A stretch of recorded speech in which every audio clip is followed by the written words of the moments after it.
Hey everybody, welcome back to Get Snuffed. It's Drew and Madison here, and we are coming back at you with our top 10 greatest characters in Survivor history. I have a lot less hair than usual because I got it cut. Thank you, coronavirus, for shutting down every single haircut place for a long time. But I got it, and now I look clean. What do you got to say, Madison? She got a sneeze. That was a cough, not a sneeze. But I do not have corona. I also forgot you got a haircut. And you're my brother, so that says a lot. I'm excited for this podcast. It's going to be a nice break. This is my, third Zoom meeting of the day. We're here and we're ready. Let's go. All right, let's get right into it. So, Madison's got the trivia question for the day. I'm going a little bit... I think it's a little bit easier on you than I did last time I did trivia for you. My trivia question for the day is, when it comes to most days played, who are the top 5 players? Ozzy, Suri, Rob. I'm also not counting season 39 for Rob and yes, Rob and Sandra. That doesn't count. Then Sandra might be on the list. So it's Ozzy, Suri, Rob. I know that's 3 of them. And I will go with... I'll go with Sandra. I feel like Sandra played enough days in both Game Changers and Winners at War. And at number 5, this is it Parvati? So, you got 4 out of 5 right. Sandra is not in the top 5. Okay. Sandra is actually number 7, with 110 days. And it's not Amanda. No, it's not Amanda. Wow. I'm trying to think of 4th-time players. Oh, is it Tyson? It is Tyson. Yeah, okay. So Boston Rob is actually in the top spot with 152 days. He's played 152 days of Survivor. Parvati is in 2nd place with 149. And then Ozzy is next with 128, Suri with 121, and Tyson with 116.5. Who's at 6? That will not be disclosed. That spoils my next trivia question. Don't look up the list. Don't do it. I won't. Don't do it. Yeah, I'm gonna look something up so I can get a trivia question right on a podcast. Yeah, that totally sounds like me. So let's get back into the list. I'm gonna recap my 20 through 11 really quickly, and then Madison will recap her 20 through 11. So at 20, I had Randy Bailey, 19, Suri Fields, 18, Rob Sesternino, 17, Jerry Manthe, 16, Nora Salmon, 15, Jay Starrett, 14, Judd Sargent, 13, Reem Daly, 12, Parvati Shallow, and 11, Cass McQuillan. So for my 20 through 11, I have Spencer Bledsoe at number 20, Jonathan Penner at number 19, number 18 was Nora Salmon, at number 17 is Jay Starrett, number 16, I don't have my list written in order, I forget. You gotta work on Rudy that. Bosch. Rudy Bosch is number 16. Number 15 is Tyson Apostle, who we just talked about for a second. Number 14 is James Clement. Number 13 is, I just had Christian Hubicki. And now number 12 is Lex Vandenberg. And finally at number 11, once again, I just had 11, Eric Reichenbach. Okay. Right. Yes, that was right. Sweet. All right, so let's get into the list. I'll start this episode because Madison started the last one. So at number 10, this is someone I really don't think will be on your list, and this is the reason why I didn't have Christian on the list, because I thought that this was the best nerd archetype in all of Survivor. And it's John Cochran from South Pacific in Caramoan. I love Cochran. I feel like Cochran gets a bit of flack because he had such a dominant game in Caramoan, and people don't like Caramoan. And they look at that as a second-time win where he was kind of just given it, which isn't true. Cochran just played a really good game. However, I love Cochran because I think Cochran fits in the nerd, the superfan, and the narrator all really well. And he's hilarious when he's narrating it also. When I think about Cochran, I think about how immediately he gets there and he says, Jeff, you know how you call some of your favorite survivors of all time by their last name? And Jeff's like, yeah, why? He says, well, I don't want to go by John. I want to go by Cochran. That's just such a bold statement, and it wouldn't work nowadays, too. And then Jeff's like, well, I guess I'm calling you Cochran. And then you get through the whole season. He's kind of narrating what's going on that tribe, along with Ozzy a little bit. And all of his confessionals I thought were really insightful, but also had a side of being hilarious. And Cochran was a true superfan. You saw it out there. He talks about how he wrote essays on Survivor and everything. And then you see him flip in South Pacific, and then he kind of gets a bit of a villain arc, too, at the same time, because he was the flipper of that season. And people are talking shit about Cochran, and people are praising Cochran on whatever that one tribe name was with Coach and Sophie on it, saying that, hey, he was here for us, but we're going to cut him in just a few votes. Don't worry about that. And then he comes back in Caramoan, and I think he has some of the best growth of any Survivor character. And in terms of a second outing, he has one of the best out there. And you really see him start to fit in with people a lot better. You can tell he's a lot better in social environments. He is actually seen as the funny guy by everyone in the game. And he's not just the nerd, and he's grown up, and he's become more of a competitor. And it's not this dweeb that came out there in South Pacific. And you can still see the elements of South Pacific Cochran because it's still Cochran. But he has such great growth in Caramoan, which is really, his character growth is what I could argue was a big factor in his dominance in the game, which I also think is really interesting. So that's why I really like Cochran. I don't know if I need a third outing out of Cochran, and I know he's probably not interested in it. However, those two outings, they made a huge statement on me, and it made me love him as a Survivor character. Let's not forget about Cochran's third outing, and it was Exile Island on Game Changers, which also, the Winners at War meme that they've made out of that, 10 out of 10. So good. Really funny. You're right, I don't have Cochran on my list. I think the main reason I don't have Cochran on my list is I didn't care about him when I watched South Pacific. I think part of that also was me just, like, knowing how things ended and, like, me knowing kind of the plot of the season before I started watching it. Maybe that's why I didn't care about him at all. And I hate Caramoan.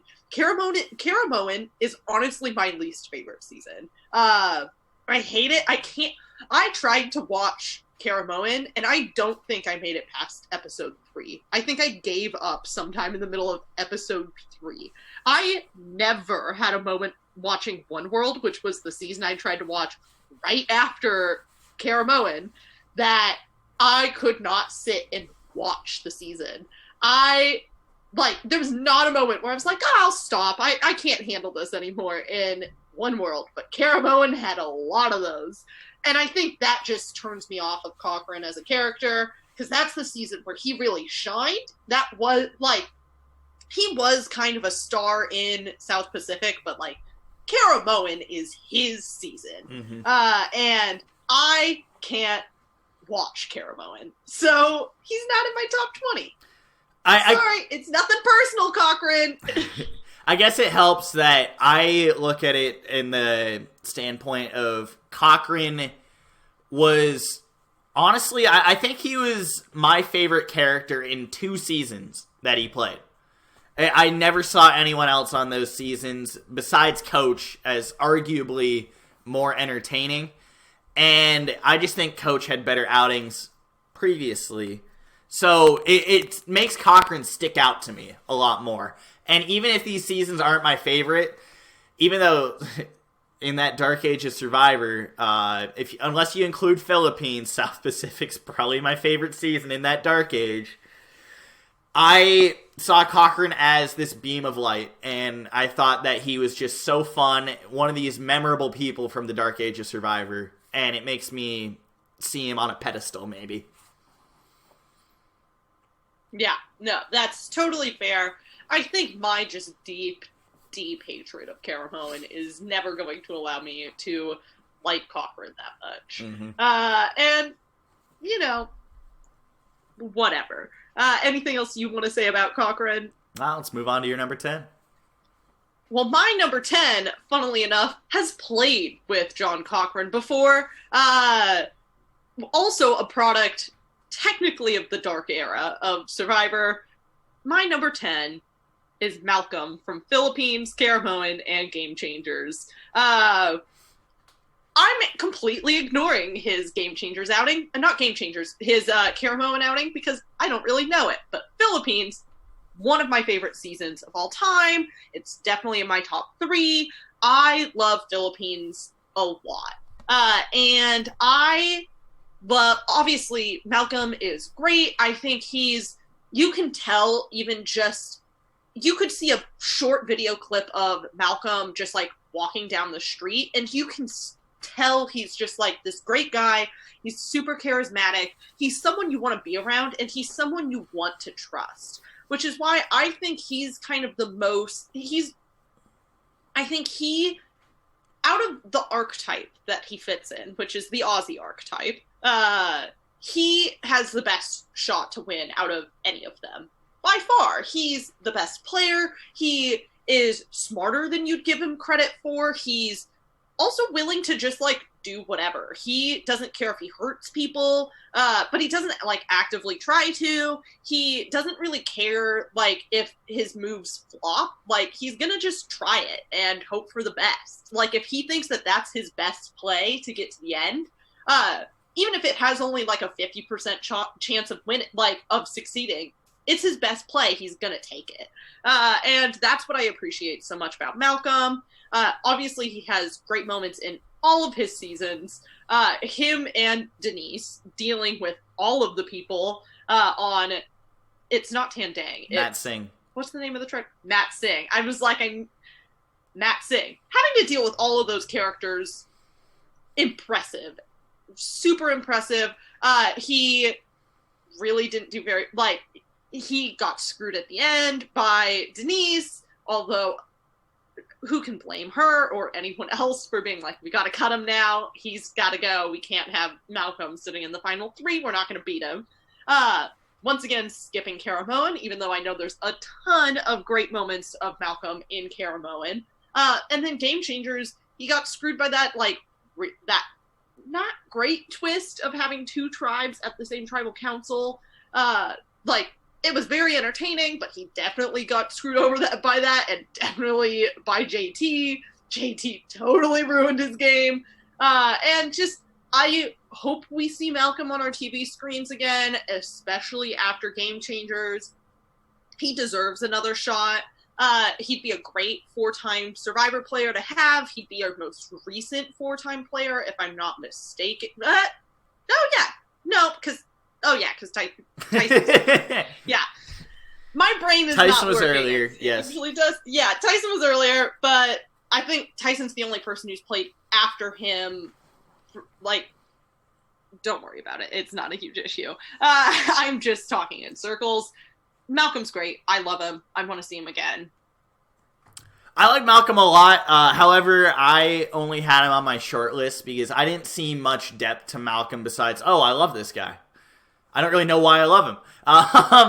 But then I guess you kind of pinned down some points where like he totally seems like this charismatic dude, and he's an ideal hero for Survivor. He looks the part, he fills the part very well, and you just want to root for Malcolm no matter what. And you can tell he's a competitor. You can tell he's got a lot of game knowledge as well. And that's what made him such a threat in Philippines. And if you want to argue that that's a Dark Age of Survivor, I'd argue that it is included in Dark Age of Survivor. Blood versus Water is what I say brings it out of the Dark Age. But yeah, Philippines was just lodged in with those seasons, even though it is a great season. Everyone loves it. Yeah. But yeah, Malcolm was arguably the bright spot on that season. I'd say he is the bright spot on that season. And that is tough to do considering how lovable of a Philippines cast you've got with people like Denise, Abby Maria, Penner, Lisa Whelchel I even like. It goes on and on with the people I like. RC I like a lot. And Malcolm was the hero of this season. You were rooting for Malcolm the whole time, and he just embodies the part perfectly, so he's a perfect hero. I agree 100%. I also just want to say very quickly, Philippines deserves more returnees than it has. It has Denise for Winners at War, which of course she was going to be asked. Malcolm, who came back immediately, and Abby. I was like, her name was literally just on the tip of my tongue. Yeah, Abby. And more people from that season deserve to come back. I'd love to see RC. I'd love to see Pete. Artis is great. He's fantastic. Lisa Whelchel is a very interesting character that we're never going to be able to recreate the Lisa Whelchel story in Philippines. She has a one-of-a-kind story arc in that season, and it's fantastic. I think there's reasons a lot of these people haven't come back, though. I think that they're good. I don't think that they're the most obvious picks, but they're really good. First of all, the only person being on...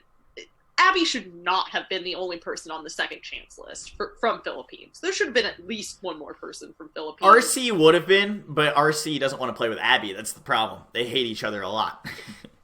Yeah, but it's like, for a second chance type season, pretty much any of the cast would be a great option. If they ever did anything involving First Boots and Zayn Knight is not on our TV screens again, I'm not watching Survivor again. They've failed unless he comes out and says, I can't come because of a work thing. Like, if he comes out and says... That's a stretch, Madison. Yes. Relax. No, I'm saying if there's a season dedicated to First Boots and we don't have, like, at least in some capacity, like a 6-person tribe of First Boots and he's not on it, I don't, like... Sorry, he's one of the best First Boots we've ever had. I want him on again. He'd be great. Like, there's so many great people from this season, and more of them need to come back. Malcolm is underrated when it comes to the top 20. A lot of people don't have him in their top 20s. He should be in more people's. Let's get on with it. All right. So my number 9, we've already talked about him, but it is Rudy Bosch from Borneo, and a very short stint on All-Stars. And I don't want to go too in-depth on Rudy because we did a lot of that in our last podcast. Go watch. But the thing about Rudy that I think we didn't really talk about was that, to me, Rudy exemplifies Survivor. And a lot of that has to do with the Rich arc with him and Rich. And the thing is that Survivor's always been about getting these people from different walks of life to come play the game of Survivor. So when you get people like Rich and Rudy who live completely different arcs of life, Rudy's this hardworking, blue-collar Navy SEAL, and Rich is this corporate gay man, and Rudy is totally against homosexuality. It just doesn't... You don't think it's going to work out well, but then it works out great, and they buddy up with each other, they find what's in common with each other, and they work with each other until the end.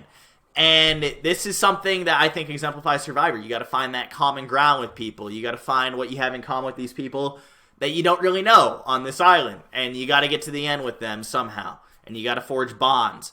And this is how it was done. And I think that's something very great that Rudy has done for the game. As we said, without Rudy, Survivor might not be on today.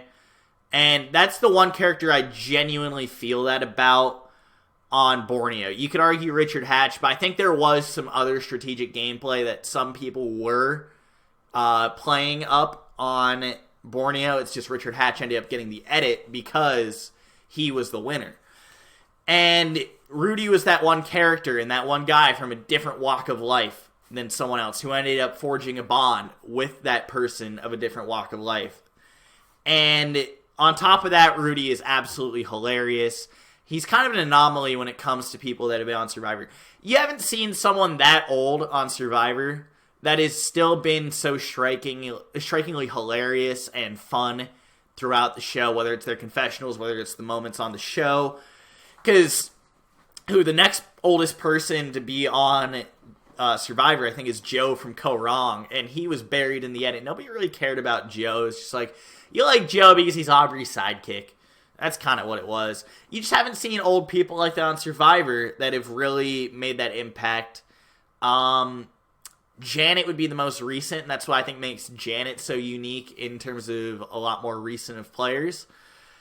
So yeah, I really like Rudy for those reasons, and I'd like to see someone similar to Rudy out on the island, but I know how tough it would be. Yeah, no, I agree, obviously, with you. I had him a little bit lower on my list. We've been over this. I love Rudy. Also, something that just came to mind, I think that the person that we can compare Rudy to, not in terms of necessarily, like, character, but in the storytelling type that they have, is Rudy gives off big Tyson vibes there. In the way he tells stories, it's kind of like, just very much in his personal perspective, and he's going to say it how it is, and it's always going to come off a little kind of mean, but he's not trying to be, he's just saying it, which it's not the best comparison, but it's the best comparison I can think of when it comes to the way that those two people tell stories. Just people who say it how it is. Similar to me. Yeah. And when it comes to confessionals and storytelling, I find them fairly similar in that aspect. Everything else about Rudy and Tyson are not similar at all, but those two aspects I think mesh well together, which is why both of us really enjoy Tyson. Tyson gives that very similar, like, snarky commentary that draws you into the story in a very interesting way. It's not the story being told the way that you would expect it to be, and I think that's what was so powerful about Rudy. Mm-hmm. Yeah, I agree that Rudy was just a very powerful character throughout Survivor's history, and I think he is so impactful to the game of Survivor, even to this day, that it's kind of remarkable how 20 years later, he's still making such an impact, really, just in people's confessionals, in the way that Survivor casts, because they know they need to get characters that are kind of off the wall, like Rudy. And it's remarkable to really think about that, how someone who has sadly passed away, rest in peace, Rudy Bosch, but was so old and kind of stuck out in terms of everyone else on that island, was still able to make such an impact. And I know there was the controversy in Borneo where apparently he might have been rigged for. However, maybe that needed to happen. Maybe we needed more Rudy. And I really don't care about that much if it means that this show is still on today. Oh, yeah, no, for sure. That's the thing, is they definitely did change the minds of the players. They decided that Rudy wasn't going and made sure that he did not go. That definitely happened. And that definitely screwed over Stacy, right? That's her name. Stacy. But also, I think they knew that Rudy was the key to the show. And they could tell that was going to be the person that needed to stay for America to like Survivor. So I am happy that Stacy got a settlement out of that and got money for the troubles that CBS put her through, but I also understand why they did it in that specific situation. If they were to do that now, I would be outraged with Survivor and would not watch anymore. But in that situation, it's given us 20 years of a show that we're sitting here and still talking about. We're celebrating it right now. We're celebrating how great it's been. Like, and it's nothing against Stacy. I don't think that Stacy would have been a bad person to have seen more of on our TV screens. It's just no one's Rudy. And they still didn't rig it for Rudy to win. They could have very easily rigged it for Rudy to win. And let's just remember that for a second. Yes. They showed that they could decide who was going to go home each week. And they did not let Rudy get to the end. So they at least maintained some of the integrity of the show. If it would have been entirely disingenuous, we might be speaking a different story. But there we are. Let's get on to your number 9. Yeah, so my number 9 is an outsider pick. I'm pretty confident that she is not going to be on your list, mostly because she probably would have been a little lower on your list than here. I am just very much into her personally. I don't think that she's objectively a top 20 character on Survivor, but it's Michaela from Millennials vs. Generation X and Game Changers. I love Michaela as a character. I think that she's good at playing the game when given an opportunity to play. I think that she's very fun, especially as an example of a diverse casting choice. She's not what we typically get out of Black women on the show, which is good. That shows kind of growth in casting. But she's fun. She brings literal props with her to Tribal Council to make a moment and prove a point and all of that stuff, and to show that she knows what's going on. And she has a lot of great moments. You're going to see some tatas today. Underrated moment of Michaela's. Obviously, her boot in Millennials vs. Generation X is iconic.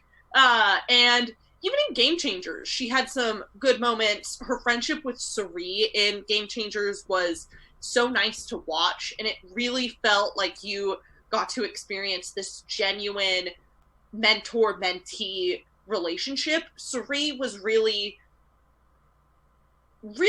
Michaela's mentor, not just for the game of Survivor, which she obviously was, but also for, like, the game of life, if you want to say that. And it's another one of those genuine bonds that wouldn't their relationship could have grown outside of Survivor, but it probably wouldn't have without them meeting on Survivor.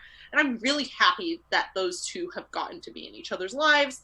And it was a very fun thing for me to watch personally. But yeah, your thoughts on Michaela? I like Michaela quite a bit. She was definitely on my short list. However, I don't think she's within the top 20. I don't have as much of a soft spot for her as you do.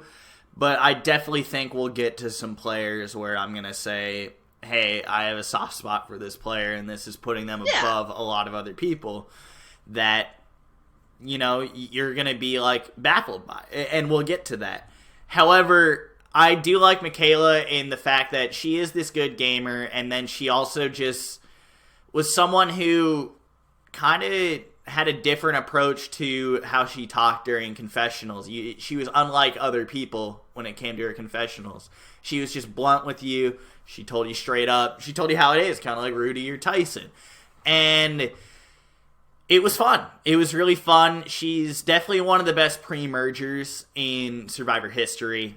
And I've got a lot of appreciation for Michaela because of that. And I don't know if I need to see another Michaela go around, because I was a little disappointed with her in Game Changers. Sure, the relationship with her and Suri was sweet. However, I think I looked at it more as I like Suri because of this, because I don't see enough mother figures on Survivor. So that was something that made me think, hey, Suri's awesome. And I was like, yeah, Michaela's kind of getting dragged. That was kind of my perspective of it, but it goes to show perspective. You saw a different perspective where it was sweet for you to look at that.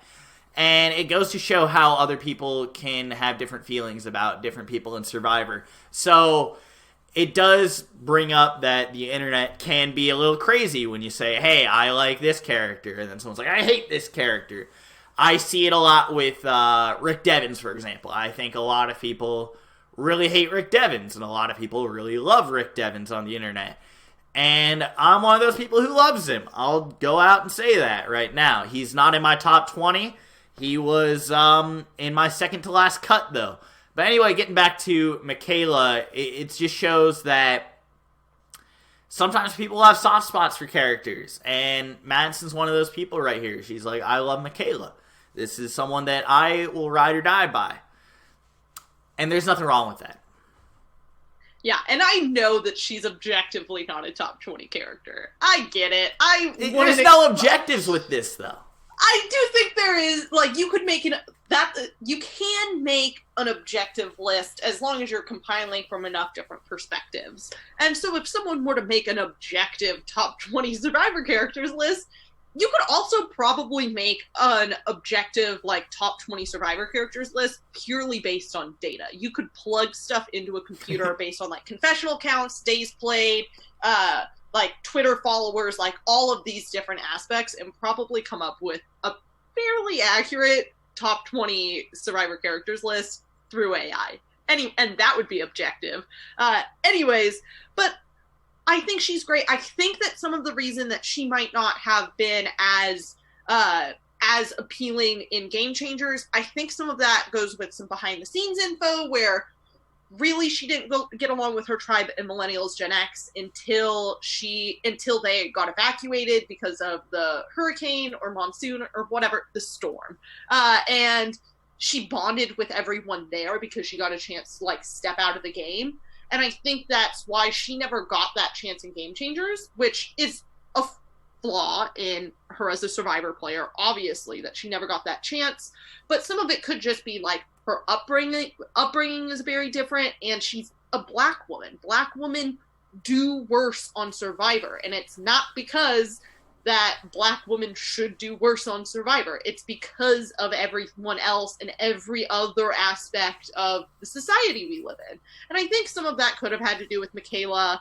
And I think I would like her. I would not like to see her on my Survivor screen again, but she originally applied for The Amazing Race, and I think she'd be fantastic on The Amazing Race. Because she doesn't have to worry as much about the game when, like, just connecting with people, and she can connect with people outside of the game, and we'll get a lot of really fun Michaela. I would love to see Michaela on The Amazing Race if I see her again on my TV screen. Says the person who doesn't watch Amazing Race. I'd watch Amazing Race again if Michaela was on it. Also, please stop getting so close to the microphone. It really bothers me. It's for the funny thing. So we're going to move on, get into my number 8, and this one is a classic. We're definitely going to get into some more classic characters here, except for one of them, I'd say. So at number 8, we got Johnny Fairplay. And I talked a little bit about this in the greatest moments when we talked about the whole grandma lie, but it creates a lot of Fairplay's character. It really does. Oh, yeah. And the thing about Johnny Fairplay is that he had such an impact on the game of Survivor as well, because he's the guy who made people think, how do morals relate to this game? Johnny Fairplay did not give a rat's ass about backstabbing people. He did not care at all. He had no morals within the game. He was going to lie. He was going to do whatever he could if it meant getting $1 million. And we see that a lot more nowadays, but I don't think we ever really saw it before Johnny Fairplay in Pearl Islands. We saw some people who had a bit of moral conflict, like Lex, for example. And we saw some people who said morals were totally part of the game, and I was not going to play the game without my own personal morals. It was a reflection of them being in the game. However, Fairplay, he definitely has some morals in his life. And you're able to see that more clearly if you know more about Johnny Fairplay outside of the game. And through following him, I've realized that, yeah, he has these morals. However, in the game of Survivor, he doesn't. He did not give a fuck. And you see Johnny Fairplay out there arguing with people all the time. You see him lying. You see him being deceitful. Even when he comes back in Micronesia, even though he's a first boot, He was entertaining the whole time because people did not know how they wanted to step around Johnny Fairplay. They were scared of him. He's intimidating, even though he's this scrawny little blonde dude with this curly-ass hair. He's the villain of Survivor history. And he is the one that embodies being a villain in Survivor. Still better than anyone to this day. And I absolutely adore Fairplay because of that. I love a good villain, and I think he is the best of them. The only point I disagree with you on this is I don't think he's the greatest villain that Survivor has ever had. I think he's the second greatest villain that Survivor's ever had, and Who's he's number one? Only followed by Russell Hantz. I think that Russell Hantz is a better villain than Johnny Fairplay is. Only by a little bit, but it's definitely those two at the top. You can maybe make an argument between those two, but it's definitely between those two. Mm-hmm. And I would argue that Fairplay is because I think Fairplay made Russell. That's just my personal beliefs behind it. Maybe Russell would have gone out there and still done the same sort of stuff. However, I think Fairplay was so striking for everyone in Survivor. I think he still has an impact on the game to this day because how are your morals going to relate in the game? Yeah, I mean, in recent years, we saw it with people like Wu. Wu is not going to be there in Survivor and go against his integrity as a person. I think you saw it a lot in Winners at War. People wanted to show themselves out there in the game and say, what do I want my kids to see? Fairplay didn't give a crap about that. He went out there and he played the game of Survivor. That was what he did best. And that's why he'll always have a soft spot to me. And I just think he's absolutely hilarious, too. Because he's totally reckless with what he says. He doesn't care. He flat out doesn't care. And it's hilarious whenever he talks. He's a perfect Survivor character, honestly. He could be interchangeable with a lot of my people at the top here. Yeah, no, I think you've made some great points. Fairplay is still on my list, so I'll save some more of my thoughts until we get there. I will go on and share my number 8, though, who we did just speak about with Mr. Rick Devens at number 8. I think that Rick Devens, first of all, people need to not be mad that he was taking up their entire TV show. That's not his choice. He said that himself. He said it better than anyone else. Survivor producers and editors decide the presence he's gonna leave. That doesn't mean you need to like him as a character, but you can't.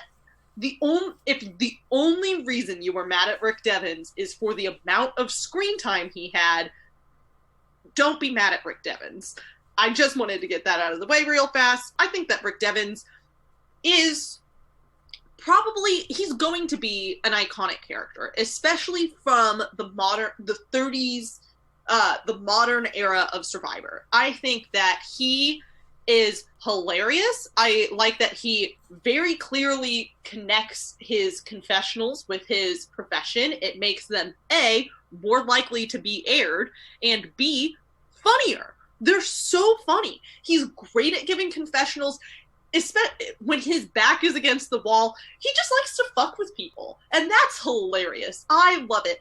2 fake idols planted, and him just sitting there and just cackling and just loving every moment of them being like, guys, I just found an idol, and so excited, and you just see him trying to hide his laughter. It's so good. He caused immense chaos in the game, to the levels of Chaos Cast. I think that he is almost the male version of Chaos Cast, although I don't think he tries to be. I love every minute that Devens is on my TV screen, even if it's a lot of minutes that he actually is on there. If he's on our TV screens, he's delivering us something. He's not on there for no reason. And that's what's so good about him. And we will see Rick Devens on our TV screens again, unless Survivor ends very quickly, and I will be very excited to see Rick Devens once again. Mm-hmm. I think a lot of people need to start thinking about what Rick Devens truly is besides the screen time. I totally agree with that. Are we forgetting when he's running around the camp because people are fearing him grabbing an idol, but he already has an idol, and then he's like hiding behind trees and scaring people? That stuff is great. Are you forgetting this guy when he's in that tribal council? He goes, "Yeah, Julia, I want to be in the pilot seat. I'm trying to drive." Like, that's just great TV. This guy has a dad bod, and he's kicking everyone's ass out there, and he is just having so much fun, and it's coming through the screen, and you're seeing it. Rick Devens was in my second to last cuts, and there were only 6 people within my second to last cuts that did not make this list.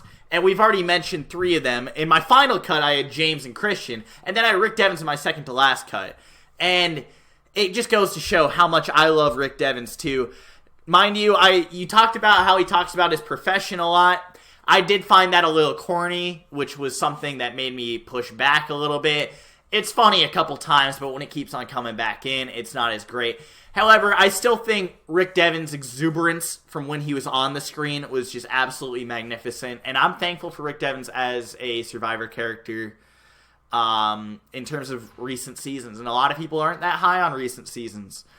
But those people who saw the light in Rick Devens, I think it explains why they like Edge of Extinction a lot more. I think Edge of Extinction is actually a pretty solid season until the finale. And a lot of people would disagree with that. But I think a lot of that has to do with how they like Rick Devens. It's like how Samoa can be dictated by how much you like Russell Hantz. I think Edge of Extinction can be dictated by how much you like Rick Devens. I agree. I think the best way I've heard someone explain Edge of Extinction, I don't remember who this is. If you know, please give them credit for this. It was, Edge of Extinction is a tale of 2 seasons. There's the whole season, and then there's the finale. The finale is its own season of Survivor, basically. Because you can just watch the finale and literally see all of the winner's game. And that's really what a season of Survivor should be about. It's not always. Samoa's a great example of this. It should be the story of the winner's game. And I think that Edge of Extinction is I think there were great characters on Edge of Extinction. I don't know if it was put together in the way that was going to be the best. I think some of those characters could have been utilized in better ways. There were almost too many of them, and then Rick Devens took all the screen time, and none of the other characters could get really fleshed out as much as we wanted them to be. But I think that, and I also think that I understand why he used the crutch of the weather report for his confessionals a lot as a first-time player, because he doesn't know how he's going to be shown on TV. So he wants to just kind of guarantee, here's some easy things that they can throw on TV for me that are going to make sense really easily. They're really funny. They're more likely to be aired.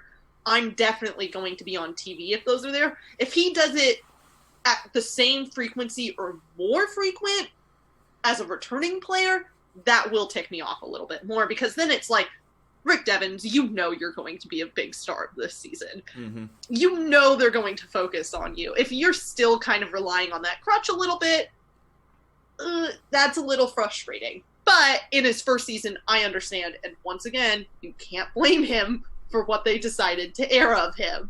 That's not on Rick Devens. But I think we have similar opinions about him. Just he ended up on my list and not on yours.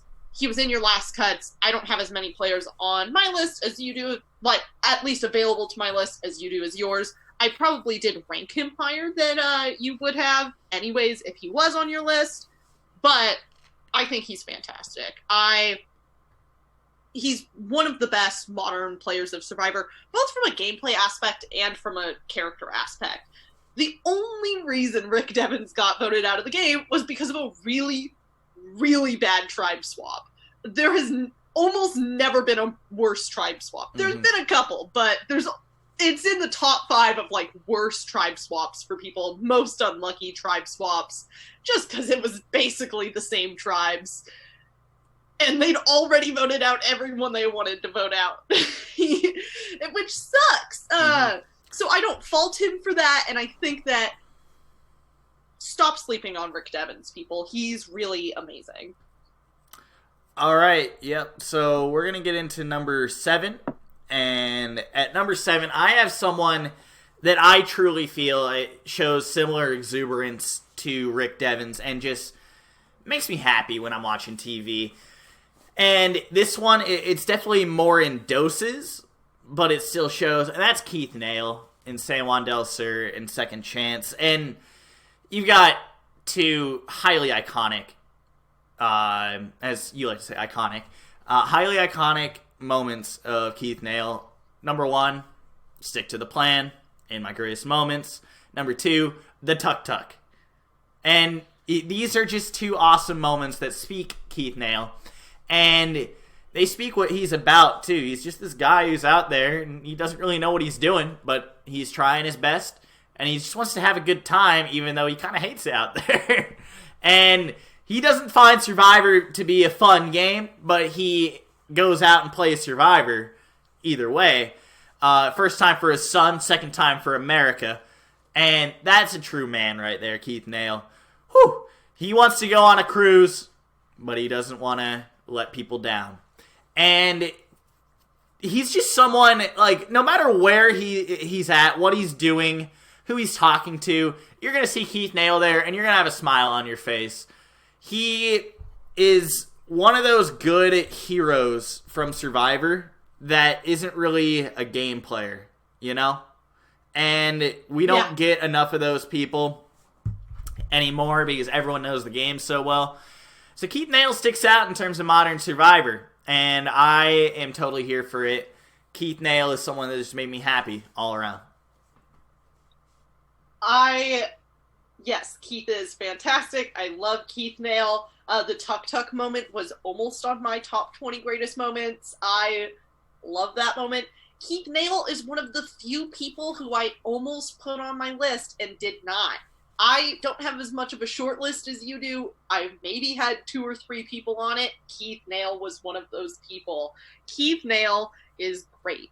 I don't know if I want to see Keith Nale for a 3rd time, but I think that every moment we see Keith Nale is hilarious. It's also so ironic how much he hates playing Survivor, but he still keeps coming back. And I'm sure if they asked him back for a 3rd season, he'd do it. He'd be like, yeah, sure. He hates being out there. And he also, I think, is self-aware enough to know, at least at this point, he cannot win Survivor. He could not win a season with returning players. It's kind of a miracle that he was very close to winning San Juan del Sur. You wouldn't expect that out of Keith Nale, is that he could have possibly won Survivor. And that's what's so great about Keith Nale, is he's a non-player for the most part. He's not really there to, like, play the game. He is just kind of having fun, going through it, trying his best, and he still came so close to winning that game. It's insane to me. And entertained me every moment through there. And yeah, that's all I got to say. Keith Nale's one of those guys that even though we come to Survivor to watch the game get played, I feel like sometimes as we're watching, it can get a little too intense, and we need someone to take us out of the game for a second. And even if they're still playing the game, we need that presence on our screen to take us out for a second. And I don't think it gets any better than Keith Nale. There's been other players who've been able to do it in spurts, but Keith Nale is always reliable for doing that. And you're able to just not feel like it's so intense. You're able to feel like it's a fun show whenever Keith Nale's on. And that's what I like. I like a little bit more fun in my Survivor. I do like the gameplay a lot. And I'm definitely here for the gameplay. We haven't really gotten too heavy on talking about gameplay and dissecting people's gameplay yet on this podcast. But trust me, when we do, you'll see. I am all here for gameplay. I am analytical about that stuff. But you need to have your fun while you're at it, or else you're not going to be tuning into the show. And you need that good, lighthearted entertainment. And that's what Keith Nale does best. I agree 100%, wholeheartedly. Keith Nale is the type of Survivor player we need more of. And that's because He's funny, and he doesn't really play the game. Mm-hmm. Do you need someone like that on every season? All right, who you got now for my number 7? Yeah, my number 7, maybe the exact opposite of Keith Nail. We'll see if you agree with that statement. But I have Boston Rob at number 7. Wow, really? I'm not a huge Boston Rob fan. Puts him at number 7. You have to have him on this list, though. Like, a lot of people are really into Boston Rob. I'm not, but you do have to kind of agree. Boston Rob is the quintessential survivor. He's in his first season, he was the young, good-looking dude. He is a builder and a provider, but he's also hyper-strategic, and literally got married to someone he met on the show. Like, if you have to choose one person to represent Survivor other than Jeff Probst, it's Boston Rob. And I get it. He's not for me. He's not my favorite. I couldn't not put him on the list, and I felt like 7 was a very appropriate spot for him. I haven't seen Redemption Island, at least since it first aired, and I don't remember it. So that could change my perception. I don't think it would. I also haven't seen Marquesas since it aired, at which point I was literally either 4 or 5 years old, so I definitely don't remember it. And I think he's entertaining. I just get sick of him more than other Survivor characters. See, I am a huge Boston Rob stan. I think Madison can attest to this. When I'm talking with family, when we're watching Survivor, usually together, I'm saying I love Rob. I think Rob's great. I'm saying that stuff constantly. And Madison's like, okay, whatever. And other people are like, I don't see it, but I guess you do. Rob's not on my list, though. He was, I think, in my second to last cuts, but he's not on my list. When it comes to a pure character, I don't know if I love Rob in terms of enjoying myself on the TV screen as much as other characters that are in somewhat similar archetypes. And that may be kind of criminal to say. Madison's face says it all, as you might see if you're watching on YouTube. And I think that Rob has so many great moments.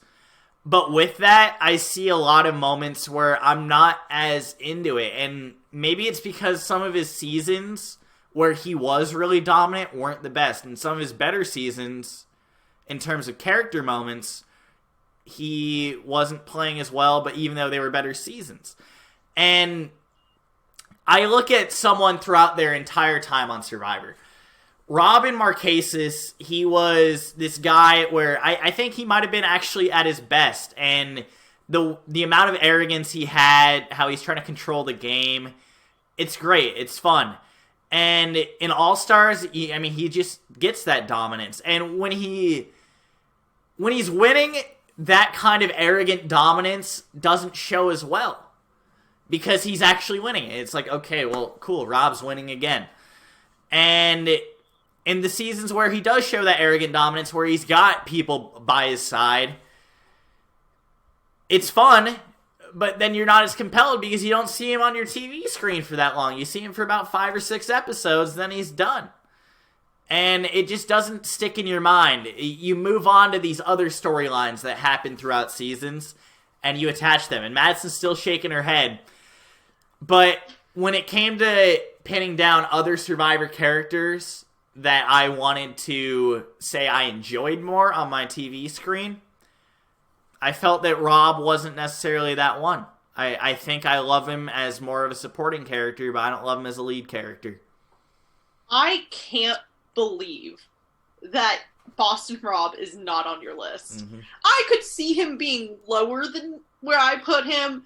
Honestly, I'd probably on my own, like, if I were to just rank it entirely on my opinion, which it's mostly on my opinion, but obviously sometimes it's not. Sometimes it's, well, I'm going to talk about the metagame a little bit, and Boston Rob is the face of Survivor, and I can't believe that we would have the face of Survivor, and you would say he's not a big enough character for me. He doesn't do enough for me. It's shocking, and I know. You're the Boston Rob fan. This is the biggest blindside I've ever seen. I honestly, I'm prepared to be blindsided on Survivor now because this, I have no words. Mm-hmm. I have no words. I love Boston Rob. I want to make that very clear to everyone, but it's also tough to get 20 people on a list, and Rob didn't make my personal 20. I find that I enjoy other people more on Survivor. And I think we know enough about Rob. Are you fine with moving on? I was just about to say, go to your number 6. All right. I have nothing else to say. And I think it'll make more sense to you as I go through this list.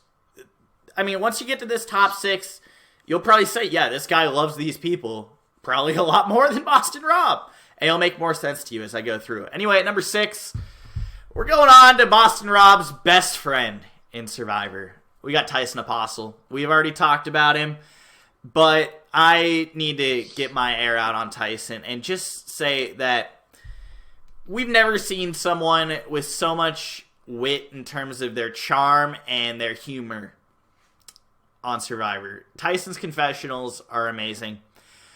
You've got his quote where he says, I don't really believe in anything. I don't really believe in ours, except for I believe in magic, because magic's awesome. And like, that stuff, you're not going to hear from anyone else. They're not going to talk about how awesome magic is. You hear him rip into Sierra, and people, I think he rips into Debbie a little bit in Tocantins. It's been a while since I've watched Tocantins, but I do remember him just ripping into people. Being naked, being this free spirit, not giving a rat's ass. And I love it. In Heroes vs. Villains, he's known for making a blunder, but that just kind of adds to his character. He thought, hey, I can make this winning move by being in the majority. Psych. Nope. You can't do it. You're out of here. You're a threat. In Blood vs. Water, he's amazing. You finally see him get control of this game, and you see him grow. That's one thing about Tyson. He has so much growth as a Survivor character as he goes on. In Blood vs. Water, you see him with this loyalty to his girlfriend, and you see him finally find love for people. And it's still the same old Tyson, but then he feels vengeful. And you'll love rooting for Tyson throughout this season. He's so much fun, whether it's him playing up a shoulder injury, drinking people's stuff out of coconuts, eating people's food, talking about magic, talking about ruffling feathers versus rustling feathers. You're enjoying Tyson the whole way, and you feel more compelled to him. I think Blood vs. Water is his best outing, personally, and it helps that he won. However, he still had his great comedic moments throughout that season. And then in Winners at War, I mean, you hear him talking about Tony on the ladder, talking about signing a waiver, and then you hear when Tyson is buying peanut butter, and you're hearing his thought process behind that, and it's just hysterical that this is the guy that goes out there and says, yeah, I'm going to buy a jar of peanut butter with my fire token. I think it's going to help me out. And he ends up winning that challenge, funnily enough. And then, I mean, you get him on the way out when he's flipping off the boxes of fire tokens. I love these moments. Tyson's just so great, consistently great. He'll always shine on the screen, and he is an icon as Survivor. He's cemented as a legend. I've already talked about Tyson. I don't feel like I need to add too much. I think an underrated Winners at War moment, too, is also when the first time he gets voted out, and he just, like, gives Nick his fire token and is like, here's a fire token from your idol, dude. And it's like, who else would do that except for Tyson? Like, it's another, like, big Tyson moment. It's who we all know and love. It fits into his narrative so well. It's still snarky. It was really a throwaway comment. Like, Tyson's great. I agree with you. I'm not going to say any more. All right, let's get to your number 6 then. So my number 6, we talked about not that long ago. I have Johnny Fairplay at number 6. Obviously, for very similar reasons as to you. I think that Fairplay obviously was a huge character in Pearl Islands. I think My main point that I was going to say is I feel like he continues the trajectory of the way of the evolution of the game that Rob Cesternino did in Amazon. I think that he kind of just immediately builds off the progress that Cesternino made and just continues with it and really blows the game wide open. And obviously that's fantastic. We get the dead grandma lie. It changes the morality that the moral code that people are drawn to follow in Survivor. And the moral code, especially in early Survivor, in the beginning days, that was so important to the show, was its moral code that the players created. And he single-handedly changed the show's moral code. All alone, and it hasn't been the same since then. And All-Star, it's a very interesting streak of seasons. Amazon, which I haven't really watched, but I know the general plot, Pearl Islands, and All-Stars. Because Rob continues that trajectory of, well, let's challenge the morals. Lex, I'm going to just lie to you straight up. Even though, like, you're my buddy, I don't care. Like, we're in a game. Our lives outside of the game don't matter. I don't care that we were friends outside of the game.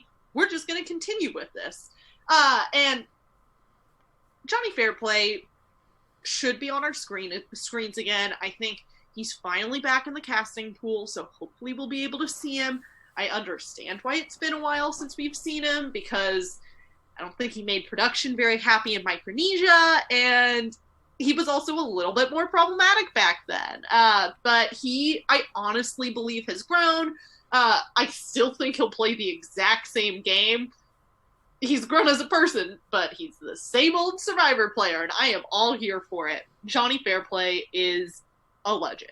He is. He's a true legend. And I don't want to get too much more into Johnny Fairplay because I already talked about him, and we still got a lot of lists to go through.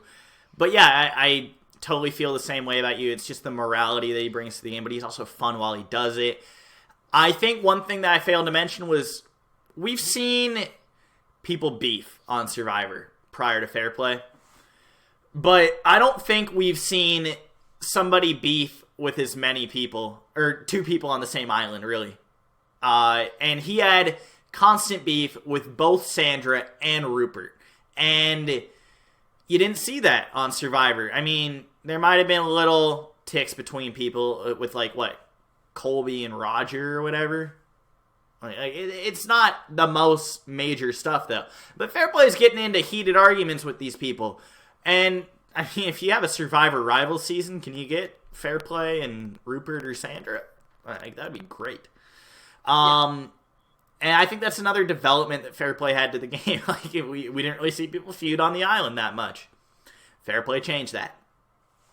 Yeah, I agree. Totally. He's fantastic. Let's hear your number 5 now. All right. Coming in at number 5. Actually, before I get to number 5, I'm just going to say this because I forgot to say this at the beginning of the show. But if you're not subscribed on our YouTube, please make sure to go to subscribe to Get Snuffed and subscribe on Apple Podcasts. And also make sure to follow us on Spotify, as well as follow us on Twitter at GetSnuffed_. Get Snuffed everywhere if you're looking for the show. Links will be left in the YouTube description, or links will be on our Twitter. So those are probably the best places to look for links if you're looking for ways to make sure you can follow us on every platform. The support is greatly appreciated. And coming in at number 5, I think we've got the best modern character in Survivor. And I genuinely mean this. In terms of, especially one-time players. I'll just go with best modern female. We'll keep it at that, because there's another modern character on my list that I'll definitely be talking about. It's Angelina from David vs. Goliath. And she was incredible on the TV screen. I don't think I felt such a good impact of someone from an entire season in a long time before Angelina. And that person will be later on the list. But especially from a woman. I really didn't feel that impact where I was like, I love this person so much. And Angelina was that person. I mean, Jacket Gate, are you kidding me? Her talking and trying to barter with Jeff to get more rice. I think it was rice, but supplies, basically. It was rice, yeah. And that is just something you don't see someone barter so passionately. We've seen it before, but then you get her sitting out of a challenge just to get that. She goes all out, and then you've got the idol surge where she's so determined to get this idol, and it's so hilarious the whole time. And you can tell she's still playing the game, but she's got these things that almost feel more important to her than the game. And it just kind of goes with reputation, her safety, and Angelina was just such a good time throughout David vs. Goliath. And I guarantee she would deliver again on a season of Survivor. And I really want to see Angelina back. She's cemented herself as an icon of the game. I truly believe that. I think she is a modern legend. And go ahead and disagree with me, but that's how I truly feel about Angelina. I love Angelina. She is not on my list. Whoa. I also think that 5 is maybe a little higher for her. Just a little. I do understand her being on a top 20 list. The top 5 of a top 20 list for this, I'm not so sure about. Just because we've only seen her once. We say we're confident, but who knows? Especially because a major life change has happened in her life. She went from being childless to having a child now. And we've noticed, especially in Survivor, that does tend to change female players a lot more than it changes male players. Tyson didn't change much about how he played the game in between not having kids and having kids, but part of it, he changed a lot of her game. So it's... What have we talked about a lot in these podcasts? Development, right? This can lead for character development, and we're going to enjoy that out of Angelina when she comes back on screen. And I don't care if you think, oh, this is too high because we've only seen her once. I've got another one-time character within my top 5, and I do not care. Listen, she made an impact on me. She made me enjoy herself throughout more episodes of Survivor more consistently than a lot of other people. More consistently than Keith Nail, just 2 spots behind. And that says a lot. And I really feel that there hasn't been a woman who has made me feel as good on Survivor in a long time. And it spoke a lot to me. That's totally fair. I understand your points. I do think Angelina is fantastic and is also a shoo-in for a Heroes versus Villains too. A shoo-in. Which also I do hope we see another Heroes versus Villains, or even if they rebranded it a little bit, I don't care, but a similar concept of returnee season. I think that concept, it works really well regardless of the cast. Obviously, you have to have a decent enough cast to fit the concept. Like, the concept of Game Changers was overall good, but they casted not Caleb good people for... Brad and Sierra. Although, to be fair to Sierra, which you're talking about Sierra, not C. Sierra. Yeah. To be fair to her, she was an alternate for Natalie Anderson, so I don't judge her casting as much as someone like Haley Ford. She was just cast on the season. She wasn't even an alternate.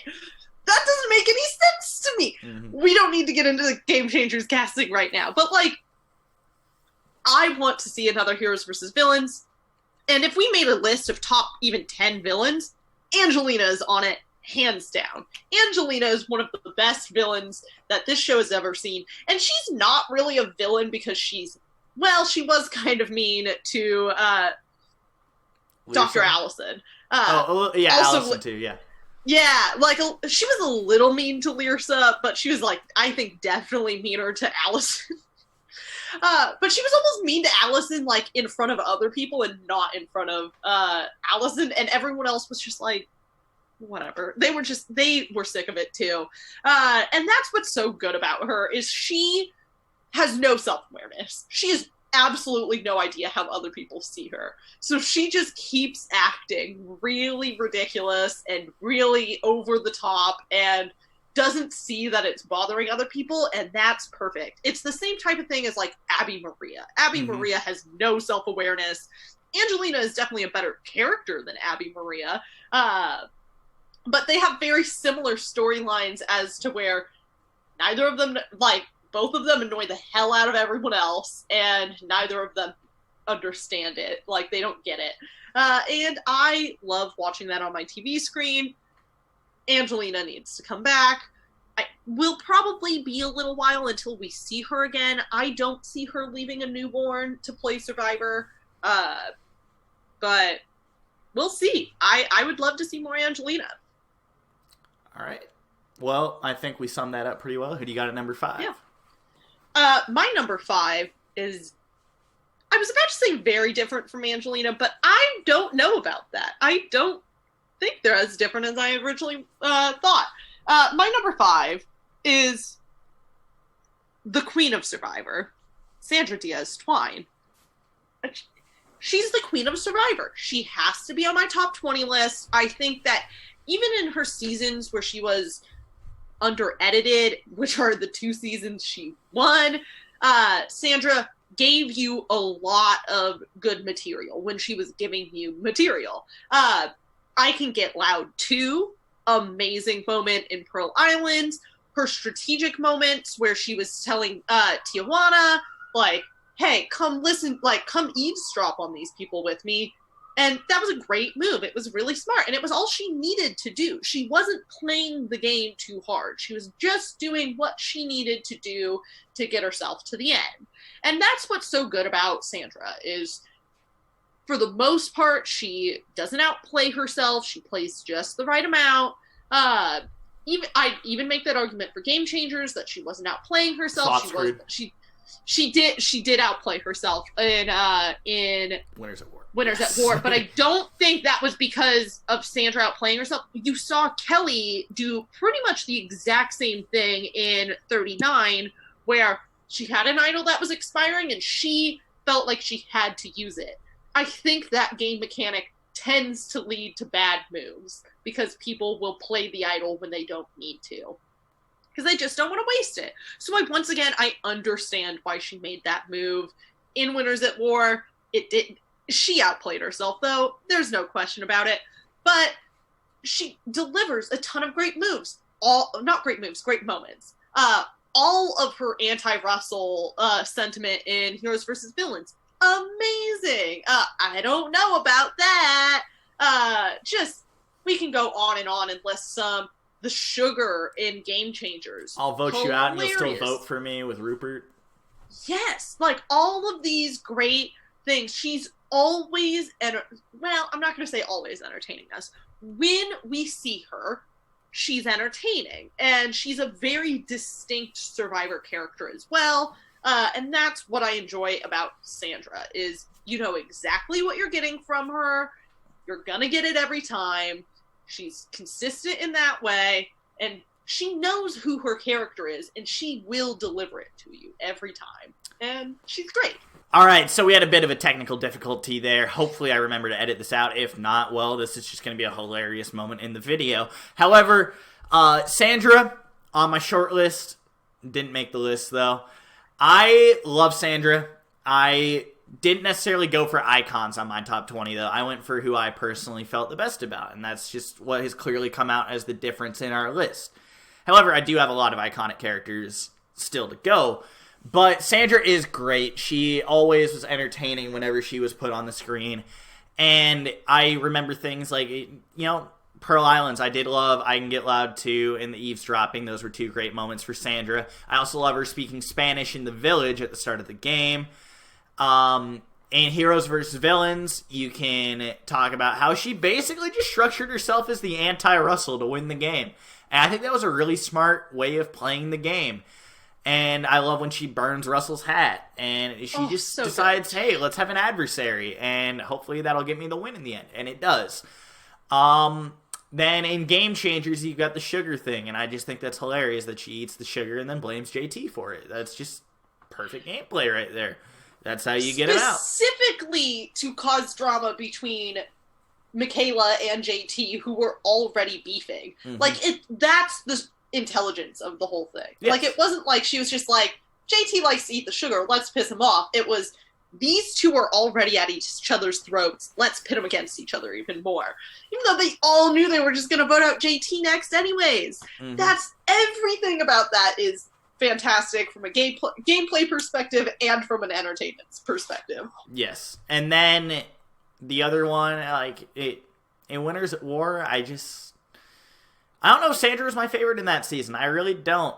And it's sad that Sandra wasn't necessarily the best. Of course, she had the iconic moment of getting booted. But it just wasn't the best Sandra outing. I think it was the worst Sandra outing out of all of them.